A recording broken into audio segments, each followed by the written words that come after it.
Last video में हमने cover किया था solution of algebraic and transcendental equation using bisection method. इसी श्रृंखला में आगे बढ़ते हुए आज हम शुरुआत करेंगे एक और नई मेथड की, रेगुला फॉल्सी और फॉल्स पोजीशन मेथड। आज हम देखेंगे कि कैसे हम अलजेब्रिक एंड ट्रांसेंडेंटल इक्वेशन का सॉल्यूशन इस नई मेथड रेगुला फॉल्सी या फॉल्स पोजीशन मेथड के द्वारा फाइंड आउट करते हैं। अब देखिए, रेगुला फॉल्सी या फॉल्स पोजीशन मेथड पे आने से पहले हम बात करें कि जो हमने लास्ट वीडियो में कवर किया था टॉपिक बाइसेक्शन मेथड के द्वारा इन टाइप की इक्वेशंस का सॉल्यूशन, उसमें हमने क्या देखा था कि जब सबसे पहले हम दिए गए फंक्शन के लिए एक इंटरवल सेट करेंगे और उस इंटरवल के बीच में ही नंबर ऑफ इटरेशंस पे हम काम करते थे। हमने वहां देखा था कि कैसे हम दो डिफरेंट पॉइंट्स पर फंक्शन की वैल्यू का प्रोडक्ट जो है वो नेगेटिव फाइंड आउट करते थे, मतलब उन दो वैल्यूज के बीच में ही हमारा नया रूट जो है वो लाई करता था। तो इसी प्रकार यहां पे भी हम सबसे पहले यदि स्टैंडर्ड वे में बात करें तो suppose fx is equal to 0, ये कोई भी हमारा एक गिवन इक्वेशन होगा, this be the given equation. और ये इक्वेशन कैसा होगा, fx इज इक्वल टू 0, या तो ये अलजेब्रिक टाइप का इक्वेशन होगा या ट्रांसेंडेंटल टाइप का इक्वेशन होगा, जहां fx जो है वो x के किसी फंक्शन को रिप्रेजेंट करेगा। यदि fx एक पॉलिनोमियल इन x के फॉर्म में आया, इट मींस ये एक अलजेब्रिक इक्वेशन फॉर्म करेगा। और यदि fx में आपको sin cos tan या लॉगरिथमिक फंक्शन एक्सपोनेंशियल फॉर्म दिखा, इट मींस ये एक ट्रांसेंडेंटल इक्वेशन है। अलजेब्रिक या ट्रांसेंडेंटल होने से कोई फर्क नहीं पड़ता है, हमको तो मेथड का जो वर्किंग रूल या ज्योमेट्रिकल प्रिंसिपल है उसी को सिर्फ फॉलो करना होता है। तो सबसे पहले हम बात करेंगे कि रेगुला फॉल्सी मेथड का ज्योमेट्रिकल प्रिंसिपल क्या है और उसके बाद हम इसका फॉर्मूला डिस्कस करेंगे, देन हम यहाँ पे एक न्यूमेरिकल भी कवर करेंगे। तो देखिए, सबसे पहले हमने कहा कि हमारा जो इक्वेशन का लेफ्ट हैंड साइड है वो किसी एक्स के एक फंक्शन को रिप्रेजेंट करता है। क्लियर? अब यदि हम इसको यहाँ पे ग्राफ पे लेकर आए, सपोज एक्स वाई प्लेन पे, इसको सपोज ट्रेस आउट करें, ये एक्स एक्सिस ये वाई एक्सिस। अब एक्स वाई प्लेन पे सपोज हम एक फंक्शन कंसिडर करें Y is equal to F x,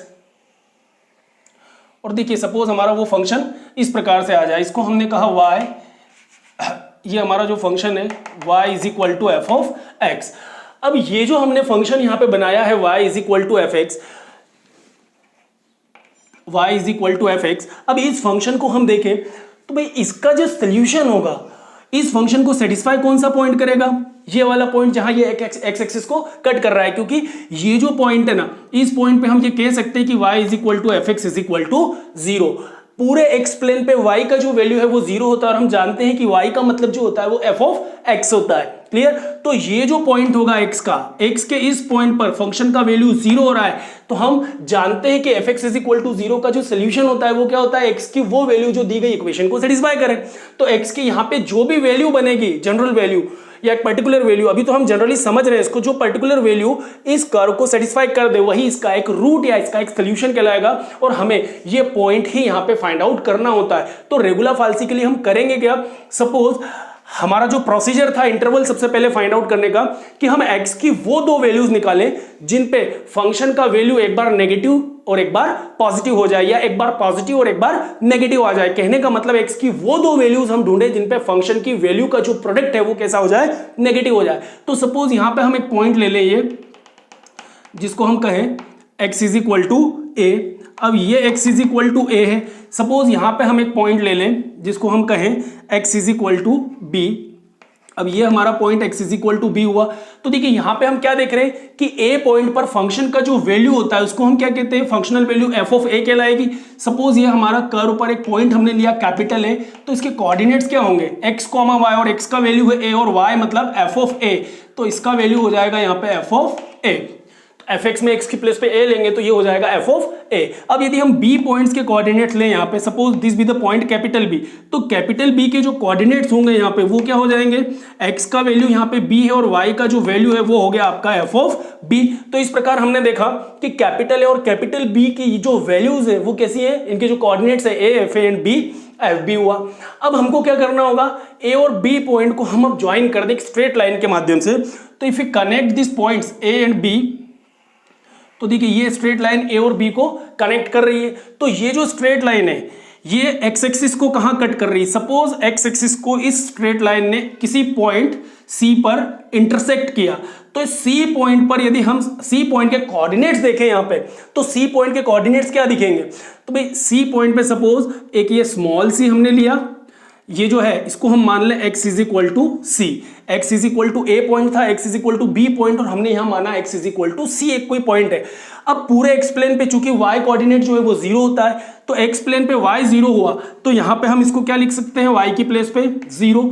तो इस प्रकार हमने यहां देखा कि a और b हमने कर्व पे दो कोई ऐसे पॉइंट्स लिए हैं, स्मॉल एंड स्मॉल b, पूरी स्ट्रेट लाइन पे हमने ऐसे दो पॉइंट्स लिए हैं एक्स प्लेन पे, जिन पे एक बार फंक्शन की वैल्यू कैसी आ रही, पॉजिटिव, और एक बार नेगेटिव। अब यहां समझ में भी आ रहा है कि x इज इक्वल टू ए पे फंक्शन आपका कैसा है, अपवर्ड जा रहा है, मतलब पॉजिटिव है, और x is equal to B पर कैसा हो रहा है, नेगेटिव हो रहा है। मतलब हम यहां वो कंडीशन सेट कर सकते हैं कि a पॉइंट पर और b पॉइंट पर फंक्शन की वैल्यू का जो प्रोडक्ट है वो नेगेटिव हो रहा है। मतलब इंटरवल हम सेट कर सकते हैं कि x इज इक्वल टू सी जो है हमारा रूट, देखिए कहां आ रहा है, a और b पॉइंट के बीच में ही x is equal to C एक पॉइंट हमको यहां पे मिल रहा है। मतलब a एंड b पॉइंट के बीच में हमको एक नया रूट मिल गया c। अब x is equal to a पर आपका फंक्शन कैसा था, यहां पे हमने देखा x is equal to a पर पॉजिटिव था, b पर नेगेटिव था। अब हमको करना क्या होगा, a और b के बीच में एक पॉइंट c तो हमने ले लिया, बट ये c इस कर्व का या इस इक्वेशन का एक सोल्यूशन नहीं है। सोल्यूशन तो हम पहले ही बता चुके हैं कि सोल्यूशन क्या है, ये पॉइंट जो है जिसपे ये फंक्शन एक्स एक्सिस को इंटरसेक्ट कर रहा है, यही इसका फाइनल रूट है, और हमें क्या करना है, इस रूट तक अप्रोच करना है, इस रूट तक हमें पहुंचना है। अब इस रूट तक पहुंचे कैसे, तो पहले इंटरवल लिया, इंटरवल को छोटा करेंगे और छोटा करेंगे और छोटा करेंगे, इतना छोटा कर दें कि हम इस पॉइंट तक पहुंच जाए, और यही पॉइंट जो है फाइनल रूट होता है। बेसिकली ये जो पूरी प्रोसेस है, इस प्रोसेस को हम कह सकते हैं process of finding the approximate root. यहां पे एग्जैक्ट रूट की हम बात ही नहीं कर रहे हैं, हम एक approximate value of X find out करने की कोशिश करेंगे जो दी गई equation F X is equal to 0 को कहीं ना कहीं सेटिस्फाई कर दे।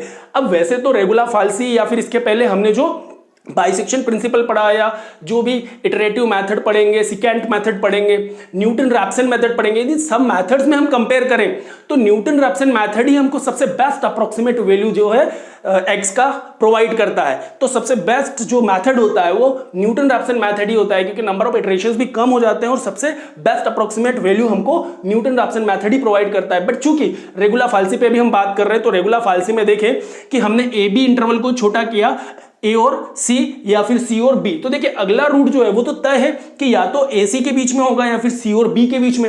अब ये तय कैसे होगा यहाँ पे, तो फिर हम देखें कि जो हमने सी पॉइंट निकाला ए और बी के बीच में, इस सी पॉइंट पर फंक्शन का वैल्यू कैसा है।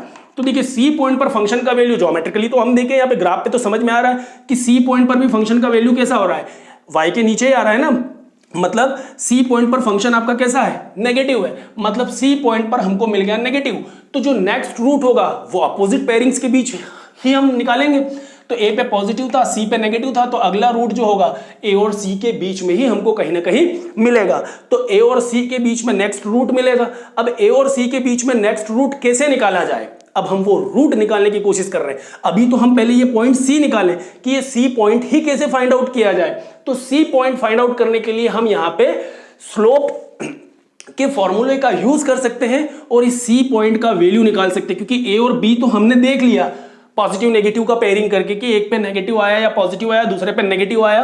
तो ये इंटरवल है, इस इंटरवल के बीच में हमने कहा कि पहले तो हम एक सी पॉइंट निकालें। वो सी पॉइंट निकालने का जो फॉर्मूला है वही आपका रेगुलर फाल्सी मेथड का फॉर्मूला कहलाएगा। अब हम बात करते हैं कि ये सी कैसे निकाला जाए, फिर सी के बीच में अगला पॉइंट कैसे निकाला जाए, और इस प्रकार से मेथड को हम सेट कर देंगे। वर्किंग प्रिंसिपल भी हमको समझ में आ रहा है और हम ज्योमेट्रिकल मीनिंग भी यहाँ पे सीखते चल रहे हैं। तो देखिए ये जो लाइन है आपका ए बी लाइन, ये पॉइंट अपना हुआ बी, ये पॉइंट है ए, तो ए बी लाइन में हम देखें और ये पॉइंट है अपना सी।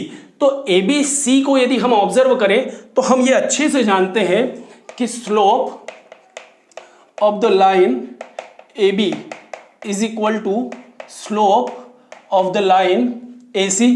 ए बी लाइन का स्लोप ए सी लाइन के स्लोप के इक्वल होगा, इतना तो हम जानते हैं कि एक ही स्ट्रेट लाइन है, तो चाहे यहां से यहां तक देखें चाहे हम यहां से यहां तक देखें, उसका स्लोप जो है उसमें कोई चेंज नहीं आएगा। तो हम लिख सकते हैं कि slope of A B is equal to slope of A C. अब देखिए स्लोप का फॉर्मूला भी हम जानते हैं, पहले हम पढ़े हैं कि स्लोप जो होता है वो क्या होता है, y2 minus y1 upon x2 minus x1। ये हम पहले फॉर्मूला पढ़ के आए। अब यहां पे यदि हम देखें तो x1 y1 x2 y2 इन पॉइंट्स को हम कह सकते हैं x1 y1 की जगह हम ले लेंगे AFA और x2 y2 की प्लेस पे ले लेंगे BFB। यदि इन फॉर्मूले को हम यहाँ पे सब्स्टिट्यूट करें तो AB के करस्पॉन्डिंग यदि हम देखें तो स्लोप जो है AB लाइन का वो क्या हो जाएगा, AB लाइन का स्लोप हो जाएगा FB minus FA upon B minus A।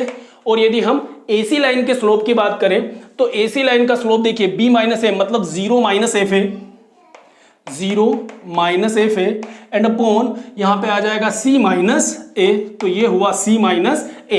अब इसको थोड़ा सा हम सिस्टमेटिक करें क्योंकि हमारा पर्पस क्या है, यहाँ पे हमें A और B के बीच के पॉइंट C का वैल्यू निकालना है। तो C का पॉइंट हम यहां इस प्रकार से निकाल सकते हैं। अब C का पॉइंट देखिए तो हम यहां से इसको थोड़ा सिंप्लीफाई करें तो C माइनस A को हम लेफ्ट हैंड साइड पे लेके आए तो इधर अपने पास बचा माइनस f ऑफ a और साथ में मल्टीप्लीकेशन में आ जाएगा अपने पास b minus a cross multiply हुआ तो b minus a into F of a, ये हुआ माइनस के साथ and then c minus a और ये c माइनस a को लेफ्ट साइड लाए तो fb माइनस fa को राइट साइड ले चले तो ये हुआ fb माइनस fa। थोड़ा सा और सिंप्लीफाई करें तो c is equal to a हुआ right side positive minus b minus a into F of a and upon fb minus FA। तो ये जो फॉर्मूला है हमारे पास, इस फॉर्मूले के अकॉर्डिंग हम C का वैल्यू जो है बड़ी आसानी से फाइंड आउट कर सकते हैं। तो इस प्रकार हमने A और B के बीच में एक पॉइंट C निकाल लिया। अब देखिए आगे यदि हम बढ़े तो हमने क्या देखा कि C पॉइंट पर फंक्शन का वैल्यू कैसा आया, नेगेटिव है, नीचे की साइड Y का वैल्यू हमें मिल रहा है।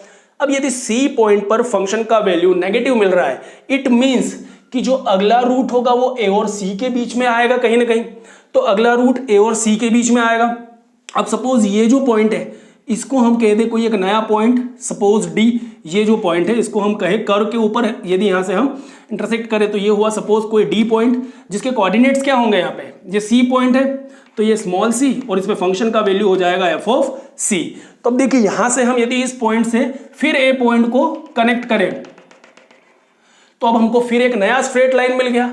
अब ये नया स्ट्रेट लाइन देखिए एक्स एक्सिस को कहां इंटरसेक्ट कर रहा है, इस किसी पॉइंट पर इंटरसेक्ट कर रहा है।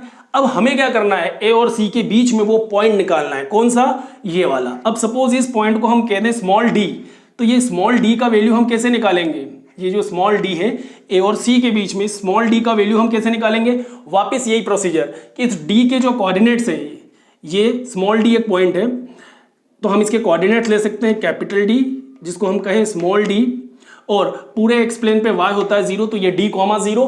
अब हमने देखा कि a d और यहाँ पे सपोज ये एक नया पॉइंट हमने ले लिया, इसको e भी कह सकते हैं, कोई कंफ्यूजन नहीं। तो a e और d, तो देखिए यहाँ पे ये जो नया स्ट्रेट लाइन हमने बनाया a e d, तो इसके अकॉर्डिंग हम देखें abc से कंपेयर करें तो नया पॉइंट e हम कैसे निकालेंगे, फिर वही slope of ac is equal to slope of ae, और इस माध्यम से यदि हम निकालें तो हमारे पास a के कोऑर्डिनेट्स भी अवेलेबल हैं, e के भी हैं और c के भी हैं। तो a और c के बीच में हमको क्या मिल जाएगा, यहाँ पे एक पॉइंट d मिल जाएगा। फिर d पॉइंट की वैल्यू निकालें, फिर d पॉइंट पर हम क्या करेंगे, फिर से फंक्शन का वैल्यू चेक करें कि ये जो हमने d पॉइंट निकाला इस पे फंक्शन पॉजिटिव है कि नेगेटिव। अब चूंकि यहाँ तो हमें समझ में आ ही रहा है कि d, ये जो e पॉइंट है स्मॉल d पॉइंट, इस पे फंक्शन का वैल्यू कैसा है, नेगेटिव ही है। मतलब a और c के बीच में हमने एक पॉइंट निकाला था यहाँ पे d, जिसका वैल्यू कैसा आया, नेगेटिव। a पे फंक्शन था पॉजिटिव, c पे तो नेगेटिव था, ये d पे भी क्या आया, यहाँ पे हम देखें ये स्मॉल d पॉइंट पर क्या आया, नेगेटिव ही आ रहा है। मतलब अगला रूट जो होगा कहाँ होगा, a और d के बीच में।